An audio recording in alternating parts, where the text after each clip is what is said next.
Unit 2, last part of 2.1 is called Part 5. And we're going to look at substitution. So substitution means if I give you a formula with a lot of variables, but I give you the values of those variables, you're going to substitute them in. Think, for instance, I know that the area of a rectangle is length times breadth. So if I now find out that the length of my rectangle is 10 meters and the breadth of my rectangle is 5 meters, then my area will equal 10 times 5, and that equals 50, and it's meters squared.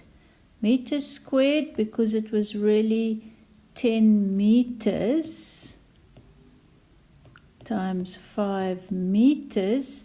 So the same rule, 10 times 5 is 50, m times m is m squared. Right, let's look at another example. Question might look like this. Calculate the value of x squared plus xy. Question could say calculate. It could also say evaluate. So if it says evaluate, it means you should actually get a number, a value for an answer.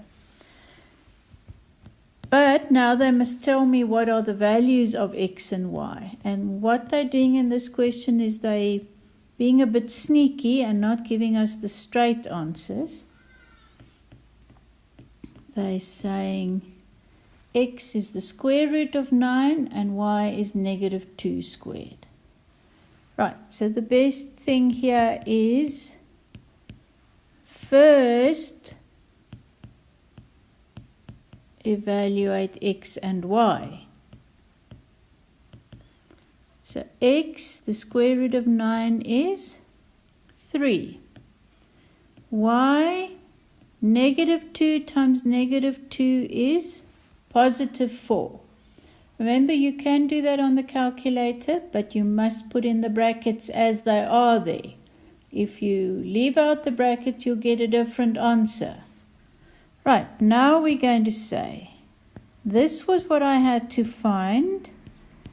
Please note, everything that I'm replacing goes in brackets.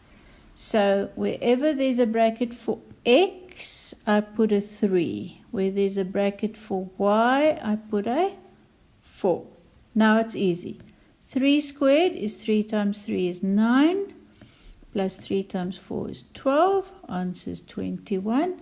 But again, from this stage, you can use your calculator. But the brackets are essential. Right, let's do some more examples. In this example, it's just going to be extra examples on the whole of 2.1. So here's one where I'm going to do some multiplication that might look a bit tricky. Keep to your rule. Remember that your x's are really to the ones. So the first one, x times 4, we don't write x4, we always write the constant in front, 4x. Then we're going to have plus x times minus x, so that's negative x to the 2. Now, when we do this one,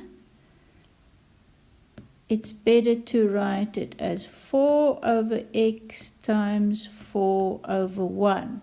So for this part, I want to put these over 1. Then I'm going to have a plus times a minus, so it's minus 4 over x times x over 1. Right, the first part has been done. I just repeat it. I know this will be positive. There's nothing that can cancel in this one. So what's my rule? Top times top over bottom times bottom. In this one, I can cancel my x's. They both go into themselves once. Then I would end up with 4 times 1 is 4 over 1, but 4 over 1 is just 4. Check, are there any like terms or I made a mistake? Did you catch me here? This one shouldn't have been an x squared, right? I was just repeating it. Should have stayed a 4x. So, sorry about that. That was a mistake. But when I looked for my like terms, I suddenly caught myself because I saw my previous line. Okay, one more. They give me this formula. And I'm going to use my calculator, which means for pi, I'm going to use pi on my calculator. And they give me that h is 4.8 and v is 1.5, and they say give the answer to 2 decimal places. So in my calculator, I'm going to do 3 times 1.5 over 4.8 times pi, and find the square root of my answer, or put the square root first if I've got a user-friendly calculator. And this answer I'm first going to write to 3 decimals, and then look at my last one, which is greater than 5. So when I drop it, the 4 becomes 1 more. So that's the end of 2.1.